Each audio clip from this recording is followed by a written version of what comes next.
Un juif écossais d'origine auvergnate avait eu un accident pendant qu'il était dans son taxi. Et pendant qu'on l'amenait à l'hôpital, il n'arrêtait pas de répéter sur sa civière « Arrêtez, arrêtez, arrêtez !» Et pendant qu'on le soignait à l'hôpital, il n'arrêtait pas de répéter « Arrêtez, arrêtez !» Finalement, le chirurgien, le médecin lui demande « Mais enfin, monsieur, calmez-vous, nous allons vous soigner, nous allons bien nous occuper de vous avec toute notre science médicale. Arrêtez, arrêtez !» Au bout d'une heure ou deux qu'il criait « Arrêtez !» on lui demande « Mais pourquoi vous nous criez comme ça d'arrêter? On est obligé de vous soigner. » Il dit « Non, arrêtez le compteur du taxi !» Nous sommes actuellement pendant les 7 semaines du conte du Homère.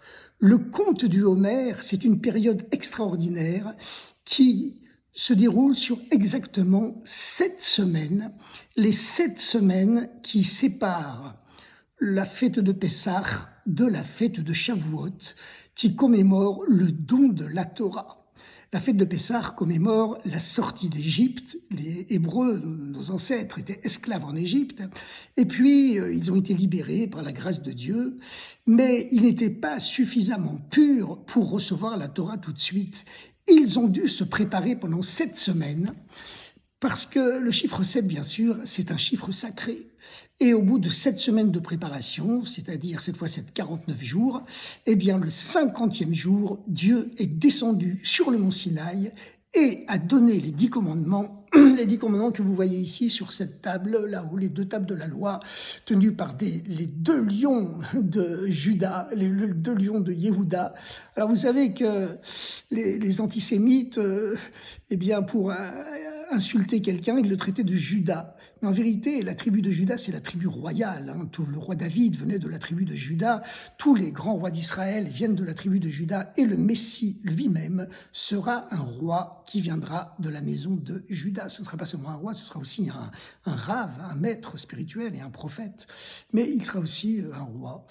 En tout cas, ils ont inversé les paramètres puisque le titre de Yehuda, c'est la tribu qui a été bénie par notre ancêtre Yaakov lorsqu'il leur a dit Lo yasur shevet mi Yehuda, le sceptre royal n'échappera pas à Yehuda, umchokek mi ben raglav, et le trône, le marchepied du trône ne quittera pas ses pieds, jusqu'à ce que vienne les temps du Messie, que nous attendons tous évidemment. En attendant, chacun doit dévoiler le Messie qui est en lui avec toujours plus de bonté et plus de gentillesse. Alors donc, lorsque les Hébreux sont sortis d'Égypte, ils n'étaient pas suffisamment purs pour recevoir la Torah, ils ont dû se préparer pendant 7 semaines, et le 50e jour, Dieu est descendu sur le mont Sinaï et a donné les tables de la loi, ces 2 tables que vous voyez ici, sauf qu'elles n'étaient pas en or, elles étaient sculptées dans un bloc de saphir, et oui, un bloc de pierre précieuse. Et d'ailleurs, les chutes de ce bloc, eh bien, car elles n'étaient pas arrondies en haut, ce sont les Romains qui ont sculpté sur les bas-reliefs de l'arche de Titus, qui commémore la victoire de Titus sur Jérusalem et le pillage du temple de Jérusalem. Alors, on voit le chandelier à 7 branches avec des branches recourbées, ainsi que des tables qui ont le sommet arrondi. En effet, cela symbolisait l'affaiblissement du peuple juif, car en vérité, elles étaient parfaitement carrées, parfaitement cubiques, et les chandeliers d'ailleurs avaient des branches qui montaient de façon verticale, en diagonale bien sûr, mais pas du tout arrondies. Les Romains l'ont fait pour symboliser l'affaiblissement du peuple juif, et il est dommage que beaucoup de gens aujourd'hui, beaucoup de juifs malheureusement, conservent ce chandelier aux branches recourbées que les Romains avaient ainsi sculpté pour symboliser l'affaiblissement d'Israël, de même que les tables arrondies pour symboliser l'affaissement d'Israël. Eh bien, il est dommage que certains juifs le prennent comme symbole, au contraire, de la résurrection d'Israël. Alors, pourquoi maintenant 7 semaines de préparation, pas 8, pas 6, mais 7? Parce qu'effectivement, le chiffre 7, c'est le chiffre sacré par lequel Dieu a créé le monde. Dieu a créé le monde, nous dit la Bible, en 7 jours, 7 journées. Le 7e, c'est le Shabbat, qui est le jour sacré par excellence. Mais pourquoi Dieu a-t-il créé le monde en 7 jours? C'est qu'en réalité, il existe un code secret. une structure cachée dans la Bible. Et si Dieu a créé le monde en 7 jours, si le chiffre 7 c'est un chiffre sacré, c'est parce que il existe un sens à cette création du monde qui s'est faite en 7 jours. Il y a 7 différentes manifestations de Dieu qui sont apparues et qui se suivent les unes les autres. Le premier jour, c'est la bonté, l'amour de Dieu qui s'est dévoilé, et c'est pour ça que les créations du premier jour, nous dit la Bible, c'est l'eau et la lumière. Le deuxième jour, au contraire, c'est la rigueur, la sévérité de Dieu qui s'est dévoilée et qui a séparé, nous dit la Bible, les eaux d'en haut, c'est-à-dire les plaisirs célestes, les plaisirs spirituels, des eaux d'en bas, c'est-à-dire les plaisirs matériels. Et Dieu a ainsi créé la division, la séparation, alors qu'auparavant, tout était uni. Et c'est la raison pour laquelle tous les jours de la création dans la Bible sont toujours ponctués par le fameux verset « Vayar Elohim Kitov », Dieu a vu que ce qu'il a fait était bien, sauf le deuxième jour, parce que comme le deuxième jour, la sévérité, la rigueur divine s'est dévoilée qui a divisé tout ce qui existe, eh bien, c'est la source de tous les conflits futurs, toutes les guerres aujourd'hui, tous les divorces, tous les problèmes, eh bien, ils sont dus à cette séparation, cette dualité qui a apparu le deuxième jour de la création. C'est pour ça que le deuxième jour, Dieu ne dit pas que ce qu'il a fait, c'était bien, mais c'était quand même obligatoire pour que le monde puisse exister. Le troisième jour, par contre, se dévoile une troisième manifestation divine qu'on appelle en hébreu Tiferet ou Rachamim, qu'on peut traduire en français par l'harmonie ou la miséricorde, qui est supérieure pas seulement à la rigueur de la veille, mais même à la bonté, à l'amour de l'avant-veille. Et comme elle est supérieure aux deux, elle peut réunir les deux dans une dimension, une synthèse plus haute. Et c'est la raison pour laquelle, le troisième jour, Dieu ne dit pas seulement une fois que ce qu'il a fait, c'est bien, comme c'est le cas de tous les jours de la Genèse, de la création du monde, mis à part le deuxième jour donc, mais Dieu dit 2 fois que ce qu'il a fait, c'est bien. Et parce que, justement, la manifestation divine du troisième jour, la miséricorde, inclut à la fois la bonté du premier jour et la rigueur du deuxième jour. Comme elle est plus haute que les deux, elle peut les unifier. Et il est écrit dans la Bible que l'être humain est créé à l'image de Dieu. D'ailleurs, c'est la base de toute la philosophie de démocratie moderne. Hein. Pourquoi le suffrage universel a-t-il été créé aux États-Unis après la Constitution américaine de 1776? Eh bien, c'est parce que les Américains estimaient, comme ils le disent dans leur déclaration des droits de l'homme, qui a précédé de 15 ans la déclaration des droits de l'homme française et qui en est la source, nous tenons pour évident que Dieu a donné à tous les êtres humains les mêmes droits et les mêmes devoirs, et le nom du Créateur est répété 4 fois dans cette première déclaration universelle des droits de l'homme de l'histoire, que la France a répété quasiment mot à mot, enfin avec quelques petits changements, une quinzaine d'années plus tard. Et en effet, la source la plus profonde de la démocratie moderne, des droits de l'homme, c'est bien sûr le principe d'égalité des hommes, parce que tous créés à l'image de Dieu. Un concept qui a mis des siècles et des siècles avant de s'intérioriser complètement dans l'inconscient collectif de l'Occident, à travers le christianisme d'ailleurs, et surtout le protestantisme. Mais enfin, nous savons que la Torah, c'est la base de toute la civilisation moderne. D'ailleurs, si vous voulez, vous pouvez regarder le livre que votre serviteur a écrit qui s'appelle « Et Dieu créa la laïcité », où j'essaie de montrer que la laïcité, les droits de l'homme, la démocratie, tout ça, ça vient de la Bible, et en particulier du message biblique de l'égalité de tous les hommes, parce que créés à l'image de Dieu. Alors donc, qu'est-ce que ça veut dire que nous sommes tous créés à l'image de Dieu? D'un autre côté, il est écrit ouvertement que on n'a pas le droit de faire une image de Dieu, c'est même écrit dans les 10 commandements. Mais c'est que nous sommes créés à l'image des 7 manifestations divines par lesquelles Dieu a créé les 7 jours du monde. Nous avons tous en nous une parcelle, une étincelle de la bonté divine du premier jour qui a créé l'eau et la lumière, de la rigueur divine qui a séparé tout ce qui existe le deuxième jour, de la miséricorde divine qui a réuni les deux opposés dans une synthèse plus haute, etc., etc. Nous sommes tous psychiquement créés à l'image des 7 manifestations divines qui ont créé le monde et qui le recréent d'ailleurs sans arrêt du néant à l'être à chaque instant.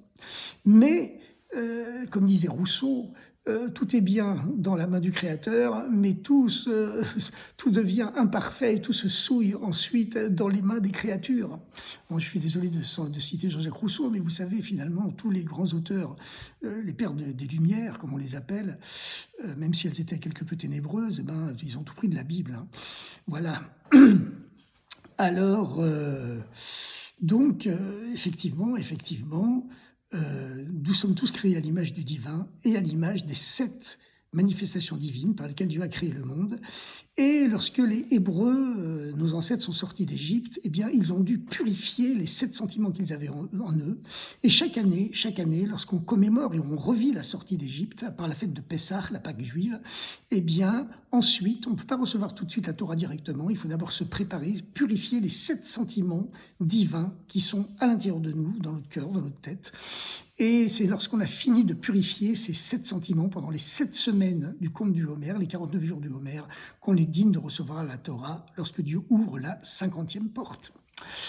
Alors maintenant, il faut savoir une chose, c'est que vous savez que les 12 mois de l'année juive, de l'année laïque aussi, sont placés sous le signe, sous l'influence des 12 permutations des 4 lettres du tétragramme, les 4 lettres du nom de Dieu.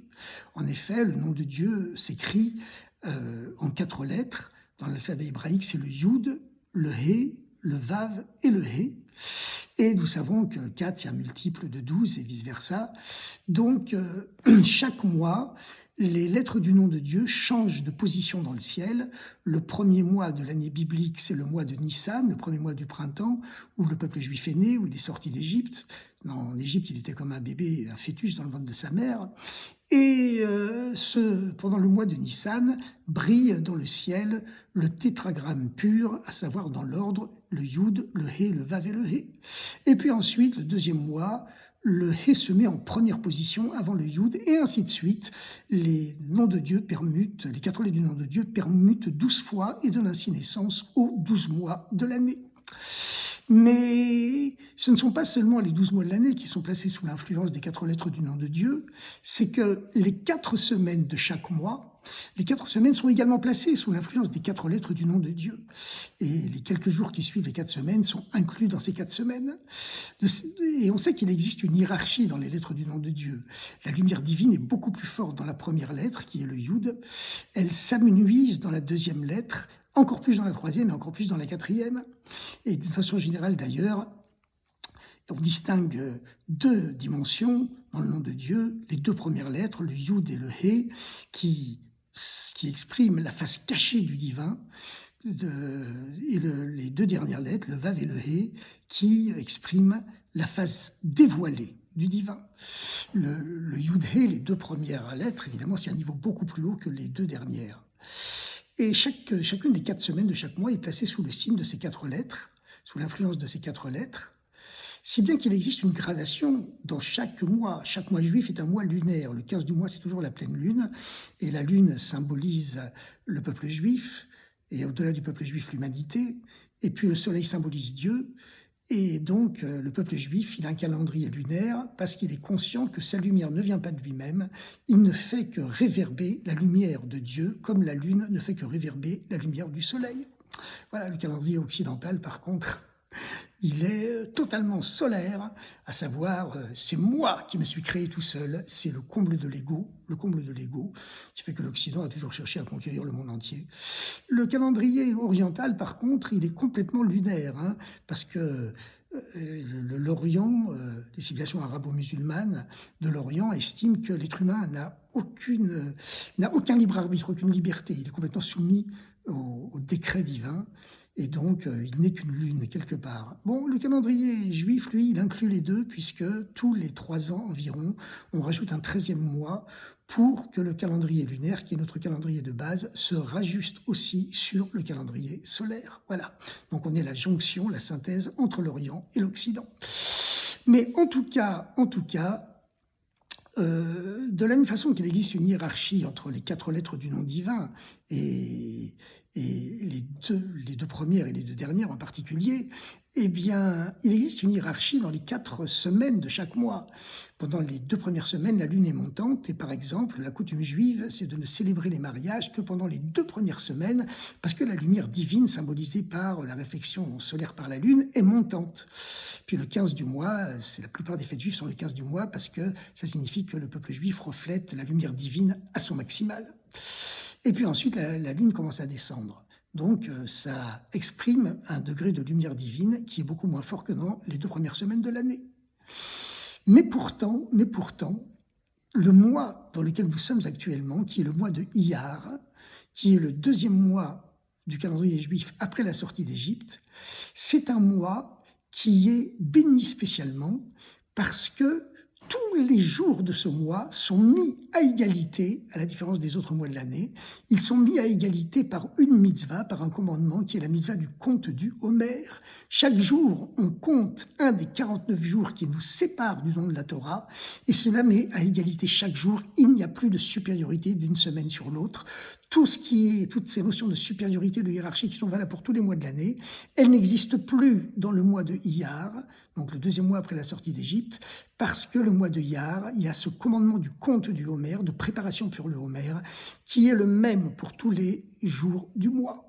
Dans le mois de Nissan, le mois de la fête de Pessah, de Pâques, la naissance du peuple juif, c'est seulement la deuxième moitié du mois qui est soumise à ce compte du Homer. Dans le troisième mois, le mois de Sivan, c'est seulement la première semaine, et encore pas toute la première semaine. Le mois de Iyar, c'est le seul de ces 3 mois, de cette trilogie, qui est placé sous la purification du temps, qui met chaque jour au même niveau.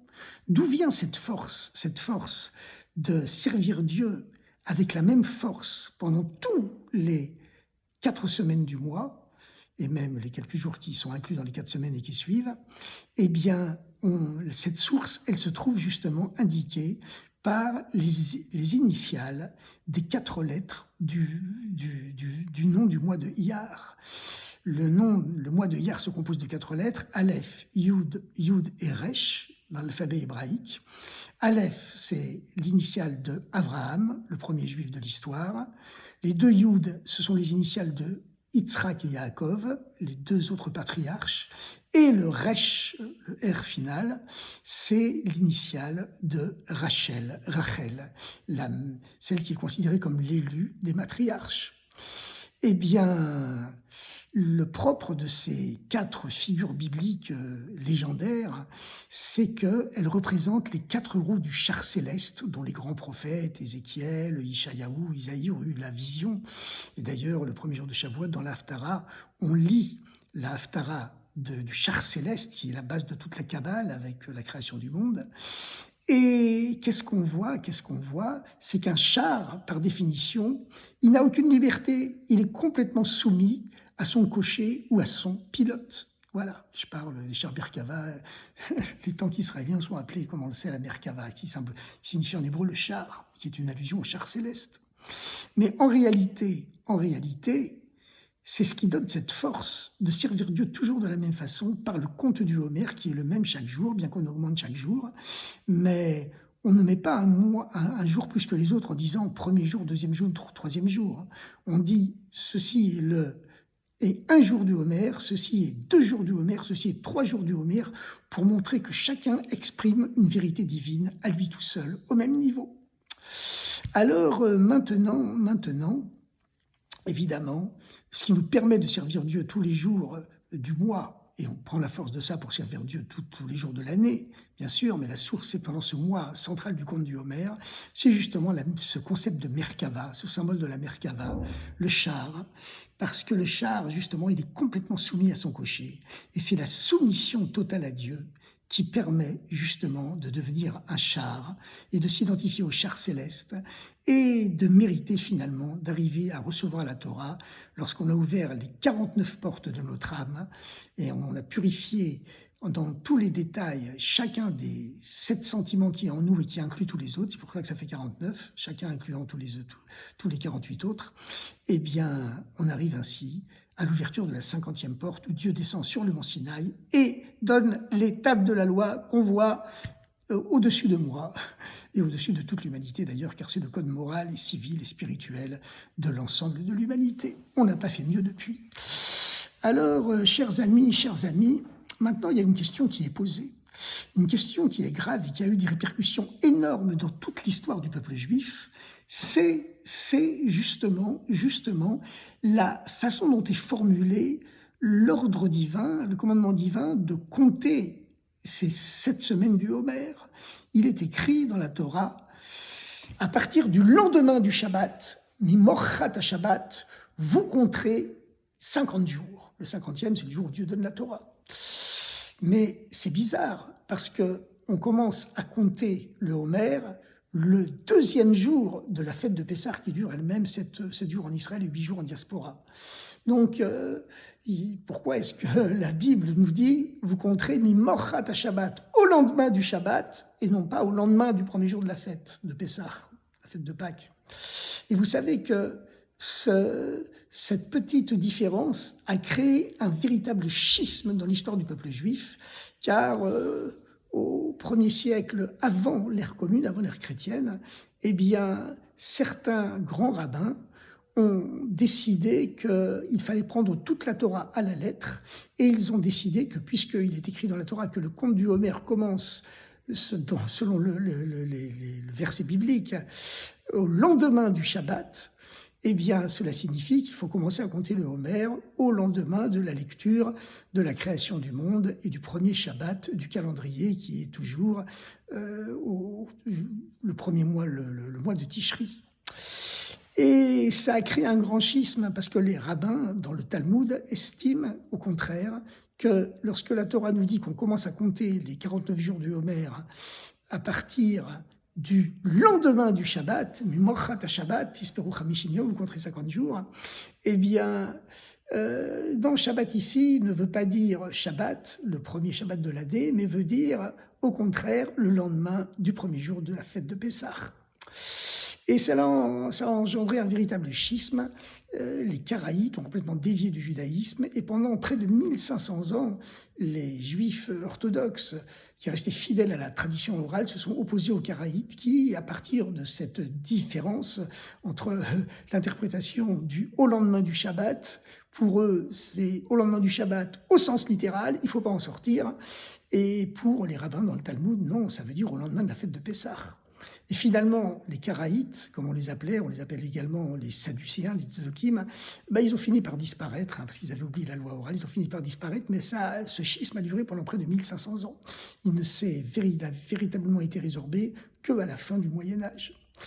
Et encore quelques Karaïtes, on continue à survivre aujourd'hui, mais évidemment, ils ne sont plus considérés véritablement comme juifs. Bon, parce que, justement, ils n'ont pas voulu comprendre, accepter la Torah orale, et on sait que sans la Torah orale, la Torah écrite n'est pas vraiment compréhensible. Alors, chers amis, pourquoi donc est-ce que la Torah n'a pas simplifié les choses en nous disant tout simplement, vous commencerez à compter à partir du lendemain de la fête de Pessah? Pourquoi à partir du lendemain du Shabbat? Ça aurait évité tellement de problèmes, ce terrible schisme qui a ravagé le peuple juif pendant des siècles et des siècles.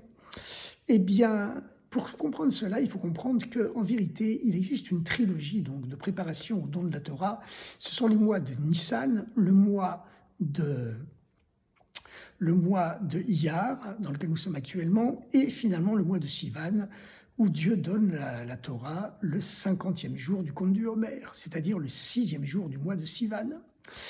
Et cette trilogie, eh bien, elle est très bien expliquée dans un verset du Cantique des Cantiques, où l'auteur du Cantique des Cantiques, c'est un des 24 livres de la Bible, eh bien c'est le roi Salomon, Shlomo HaMelech, qui a composé le Cantique des Cantiques, où la relation entre Dieu et le peuple juif est symbolisée par la relation entre un fiancé et sa fiancée, qui se perdent, qui se recherchent, qui se retrouvent, etc., etc. Et il y a le fameux verset qui dit, où la fiancée dit à son fiancé, Moshcheni acharecha, tire-moi derrière toi, Venarutza, et courons. Hiviani amelech hadarav, le roi m'a amené dans sa chambre. Et ce verset illustre la trilogie des 3 mois qui nous amène de la sortie d'Égypte et au but de la sortie d'Égypte qui est le don de la Torah.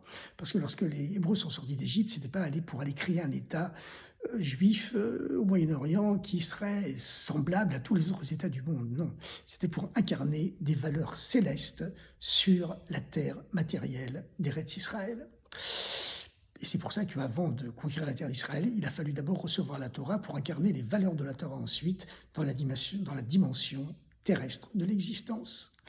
Lorsque les Hébreux sont sortis d'Égypte, dans l'Égypte, les Hébreux était tombé à la 49e porte de l'impureté, il pratiquait l'idolâtrie. Ils n'étaient pas capables de se libérer eux-mêmes. Il a fallu que Dieu, par une apparition complètement miraculeuse, vienne les sortir de leur exil spirituel et de leur exil matériel en même temps. Et les Hébreux étaient obligés de s'enfuir d'Égypte. Mais plus profondément, comme l'Égypte symbolise le mal absolu de l'époque, vous savez qu'en hébreu, Mitzraïm, qui signifie Égypte, signifie également barrière, limite, des barrières spirituelles intérieures qui cherchent à nous emprisonner en permanence, en nous empêchant de communiquer, d'être libre pour communiquer librement avec Dieu. Et lorsqu'on communique librement avec Dieu, on devient aussi capable de communiquer librement avec tous les êtres humains. Voilà. Mais c'est d'abord la communication avec Dieu qui permet de communiquer librement avec les êtres humains. Alors c'est pour ça que la base de la morale, la base des 10 commandements, c'est d'abord « Je suis Dieu, ton Dieu, qui t'a fait sortir du pays d'Égypte, et tu n'auras pas d'autre Dieu que moi ». Et ensuite viennent les lois sociales qui en dérivent « Ne tue pas, ne vole pas, ne pratique pas l'adultère, etc., etc., ne convoite pas, etc. » La source des lois sociales, elle se trouve dans la loi divine. Alors maintenant, en quoi ce magnifique verset du Cantique des Cantiques, en quoi exprime-t-il cette trilogie qu'il y a entre le mois de la sortie d'Égypte et le mois de la préparation au don de la Torah, et finalement le mois du don de la Torah? Eh bien, c'est que au début, c'est seulement l'âme divine qui veut s'enfuir d'Égypte. Et l'âme divine, elle crie vers Dieu et elle dit « Moshcheni acharecha, tire-moi derrière toi ». Mais l'âme animale, parce que dans l'être humain, il y a deux consciences, une conscience divine, une âme animale. Qu'est-ce qu'elle devient? Elle, au moment de la sortie d'Égypte, elle n'était pas capable de vouloir s'enfuir d'Égypte. C'est seulement l'âme divine qui a ressenti le dévoilement de Dieu. C'est pour ça que c'est au singulier. C'est pour ça que le peuple juif s'adresse à Dieu au singulier par la bouche de cette fiancée qui symbolise le peuple juif et qui crie vers son fiancé, vers Dieu. « Moshcheni, tire-moi de cet exil en Égypte, dans l'exil du mal où je suis tombé. » Mais ensuite vient le travail de la purification des 7 sentiments de l'âme animale qu'on a également en nous, à travers les 7 semaines du conte du Homère. Et à ce moment-là, eh bien, il y a ces 2 consciences qui sont au fond de chaque être humain, ces 2 âmes qui sont en nous, l'âme divine et l'âme animale, qui s'expriment. Et à ce moment-là, le verset continue en disant, après, « Tire-moi derrière toi ». Courons au pluriel, ce sont les 2 âmes, l'âme divine et l'âme animale. Pourquoi courons au pluriel? Parce qu'en vérité, l'âme animale, elle peut courir encore plus vite pour servir Dieu que l'âme divine. Parce que les animaux, ils ont plus de passion, plus de violence que l'âme divine qui est pure. Et lorsqu'on arrive à convertir l'âme animale au service de Dieu, eh bien, elle donne une telle impulsion qu'on est capable non seulement de marcher, mais de courir vers la divinité. Et ensuite, Hiviani Amelech Hadarav, le roi m'a amené dans sa chambre. C'est le don de la Torah qui est le but de la sortie d'Égypte.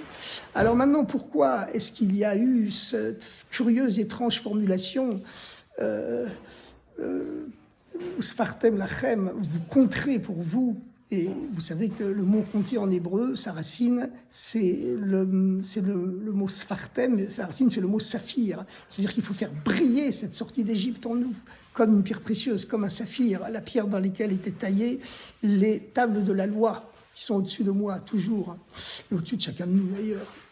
Eh bien, c'est très intéressant parce que le Shabbat, c'est le niveau le plus haut du temps, mais qui fait encore quand même partie du temps. C'est le 7e jour, le Shabbat, qui régit le cycle naturel du temps et qui fait partie du cycle naturel des choses, du monde et de l'univers.